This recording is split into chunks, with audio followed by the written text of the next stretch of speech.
Welcome to the deep dive. You can almost feel it, can't you? That buzz in the air. Oh, yeah. It means the British Grand Prix at Silverstone is just around the corner. And it's not just any race, is it? It's Silverstone. History, high-speed thrills. It usually delivers. It really does. Yeah. Proper old-school circuit feel in places, but modern challenges too. So today, we're going deep on Silverstone.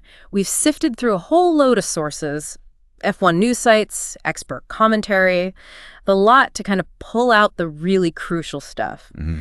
Think of this as your fast track to understanding what's going on, how the tech works, what drivers like Alonso are really thinking, why this race is often such a big deal, and maybe some surprising bits along the way. Yeah, and what's really interesting is seeing how all the different pieces fit together. You know, the tech updates, the driver mindset, the track itself. Right. It all paints a much clearer picture of where the season's heading and just how high the stakes are this weekend. We're trying to bring all those expert views together for you. And speaking of high stakes, well, a lot of people are watching Aston Martin. And Fernando Alonso, of course. Loads of buzz about their new package for Silverstone. Mm-hmm. But Alonso, well, he's being Alonso, isn't he? Very pragmatic. Sounds like he's got a message to temper those expectations a bit. He certainly has. According to reports from some F1 blogs, he's been quite careful with his words, saying the new floor, the engine cover, tweaks, they're a minor adjustment. Minor, after all the hype. Yeah, he even said they're less than the Imola package. Now that's interesting because, remember Imola? That package actually performed better than the wind tunnel suggested it would. Ah, right. So maybe some underselling going on. Could be. Or just managing expectations. Like you said, Yeah. These parts might surprise. But he's definitely saying, don't expect a massive leap forward. It feels a bit like classic F1 gamesmanship, maybe. Set the bar low. That sounds very familiar for him, doesn't it? Controlling the story. And the way they're testing these parts sounds quite methodical, too. Exactly. Very structured. Alonso gets them first in FP1 on Friday. Yeah. Gets that initial data. Okay. Then Lance Stroll gets them later, maybe FP2 or FP3, but only if the engineers look at the data and say, yep, these are working. Assuming the weather plays ball, of course. Silverstone. Always a gamble there, yeah. Stable conditions are key for that comparison. And what's also really significant here is where these parts came from. They were developed under Adrian Newey's sort of indirect guidance. Ah, the Newey factor. Well, his oversight as technical head. And crucially, they were designed in Aston Martin's own new wind tunnel. That's huge for them. Massive.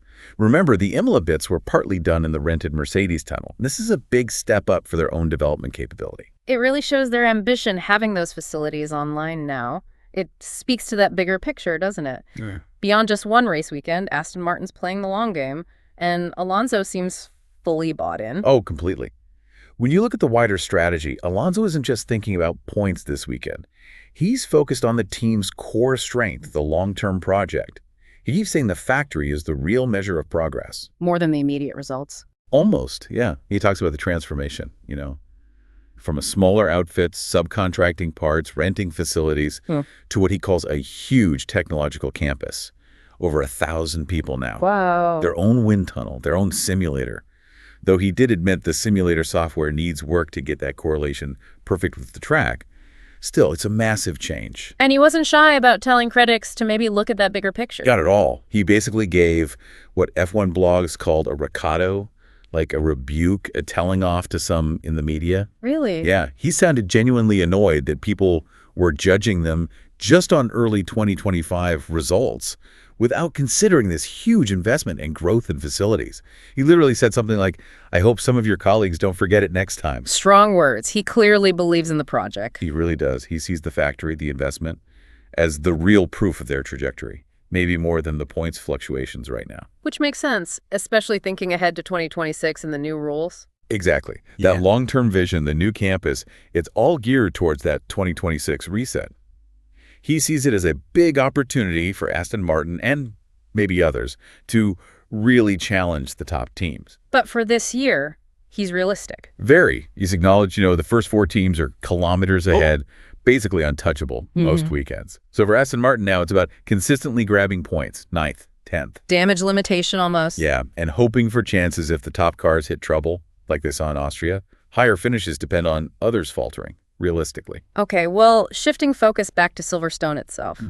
This is where it gets really good, because Silverstone isn't just any track, is it? It's got such a special place in F1. It absolutely does. It's iconic. It hosted the very first F1 World Championship race way back in 1950. The first one ever. Yep. And it's one of the very few circuits that's been on the calendar every single year since then. It's basically living history. So apart from the history, why is it seen as, well, maybe the best circuit for these modern F1 cars? What makes it work so well? Well, engineers and drivers often say it is the best overall track for these current ground effect cars. And the reason is pretty simple. These cars love high speed, and they don't really like slow corners. Okay. And Silverstone is just packed with incredible high-speed sections. Take Cops Corner, turn 9. Nearly 90 degrees, they approach it over 300 Ks an hour. And they take it flat out. In qualifying, yes, Yeah. flat out. Imagine turning the wheel that much at over 300 without lifting. The commitment is just immense. Mind-blowing. Sounds terrifying, frankly. It's a huge test of nerve and car performance. Then you've got Maggots, Beckett's, Chapel turns 10 to 14, that whole sequence. Legendary names. Exactly. Just a flowing high-speed change of direction. Amazing to watch. And Stowe, turn 15, another really fast one, and a key overtaking spot. Cars hit over 310, 320 down the straight, maybe drop a couple of gears, but they're still carrying over 240 through the corner. Still incredibly fast. Unbelievably. And get this, the minimum speed through Stowe went up by 11 kilometers per hour between 2023 and 2024. Just shows how fast these cars are developing. Wow. So where are the main places to watch for overtakes? Usually turn 6 and 7, that complex there, and definitely down into Stowe, turn 15. Those are the prime spots. With all that speed, those G-forces, Yeah. the tires must just get hammered. They take an absolute beating. Silverstone is rated maximum 5 out of 5 for lateral tire stress. And the asphalt grip is high too, 4 out of 5. Which tire takes the worst of it? It's the front left. All those fast right-handers like Copse and Stowe just put enormous load through it. And interestingly, Pirelli's bringing softer tires this year. Softer. Okay. C2, C3, and C4. Last year was the harder C1, C2, C3. So the thinking is that almost certainly points towards a two-stop race strategy being the standard. Which could mix things up a bit. Exactly. More strategy options, maybe closer racing towards the end of stints. And then there's the other big factor, Let me guess. the wind. You got it. Silverstone's an old airfield, wide open, incredibly exposed. The wind can change direction, change strength, and it massively affects the car's aerodynamics. Right, that fine balance. Yeah, some cars are really sensitive to it. Ferrari, historically, can struggle with inconsistent wind. Others, like Williams used to be, seem less affected.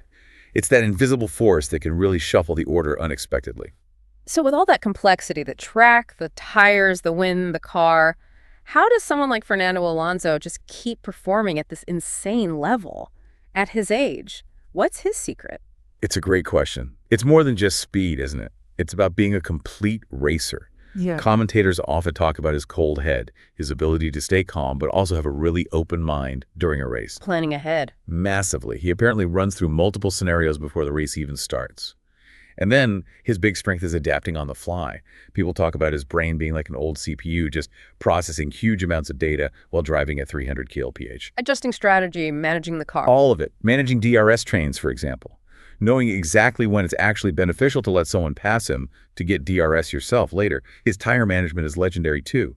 Remember Austria? He pulled off a one-stop when loads of others needed two. Yeah, that was impressive, even if the ultimate pace wasn't quite there. Exactly. It shows his focus on maximum control possible for the maximum time possible. He just extracts everything from himself, the car, the situation. Mike Crack, the Aston team boss, said something telling. Oh, yeah. He said, basically, in those tricky situations, I was very calm. You can trust him 100%. You don't have to give him any advice. He knows what he's doing. That level of trust from the pit wall says it all. Wow. That's quite the endorsement. It really is. And right now, he's actually level on points with Stroll, both on 14. But the expectation is, he'll likely pull ahead again at Silverstone. Just shows his consistency. Well, talking about consistent high performance at Silverstone, we absolutely have to talk about Lewis Hamilton. His record here is just something. Oh, completely unmatched. Lewis Hamilton is Mr. Silverstone. 7 poles, 9 wins. 9. That's more wins than any driver has ever achieved at a single circuit in F1 history. That's incredible. And get this. Yeah. He hasn't missed the podium at Silverstone since the hybrid era started in 2014. Not once. Every single year. Wow. Yep. And he's currently sitting on 199 career podiums.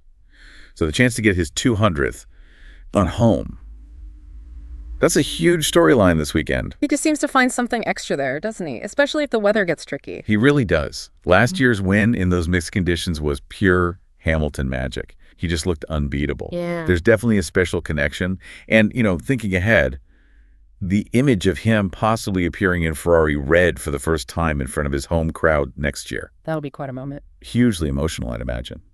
Lots of discussion around that already. For sure. Okay, let's broaden out. What about the other teams?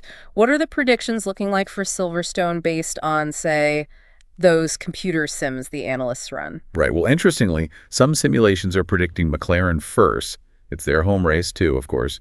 And Lando Norris loves Silverstone. He was second here last year, third the year before. So good form. Definitely. Red Bull are predicted second. Still some background noise there, isn't there? Rumors about Verstappen and Horner and Helmut Marko popping up saying there's no reason right now for Max to trigger any contract exit clauses. Always something going on there. And Mercedes. Another home race for them. Predicted third. There's talk George Russell might get his contract extension announced this weekend. Toto Wolff put their poor Austria race down to an extreme setup experiment, so they'll expect to be much stronger here. Plus, Hamilton's home magic. Can't rule that out. What about Ferrari? Predicted fourth. The feeling is the high-speed corners might not suit their car as well as some others. Plus, everyone's watching to see how their new floor performs over time. And Frederick Vasseur mentioned this sort of 3-race period for evaluation. Okay. Anyone else making moves? Well, Sauber are predicted 8th, but that's described as a potential jump forward. They've actually scored 20 points in the last 3 races. That's one more than Red Bull managed in the same period. Really? That's surprising. Yeah, hinting maybe at Audi's influence starting to show, Right. or perhaps just good development paying off. Interesting. And Williams, the other British team. Predicted 9th. They seem to be struggling a bit lately. Albon had brake issues in Austria. But, as we said, their car sometimes handles the wind well, which could help at Silverstone. Though there was that odd controversy about Albon not being on the official race poster. Yeah, saw that. Strange one. Alpine. Tough season for them. Predicted 10th. Some analysts are calling them the worst team right now. Lots of talk about Colapinto waiting for his chance and changes higher up at Renault Alpine. Right. Haas. Racing Bulls. Haas predicted 6th, which would be great for them. It's Ollie Behrman's first home F1 race weekend, pressure's on him a bit, and Racing Bulls predicted 5th. Could be a good points haul for them with Lawson and Hodjar, and apparently they've got a new graphite metal style livery coming too. Okay, lots of potential movers there. Let's just hope the weather holds for a clear comparison. Well, the forecast right now suggests a fairly low chance of rain, maybe 20–30% for Saturday and Sunday. Silverstone can always throw a surprise shower in, but dry weather would definitely let us see the car's real pace and how those upgrades truly stack up. We have covered so much ground today, from, tiny aero parts on the Aston Martin to the incredible mental game Alonso plays, and just the sheer challenge of Silverstone itself. Yeah, this deep dive really shows how everything is connected, doesn't it? The wind, the driver's head, the factory back home.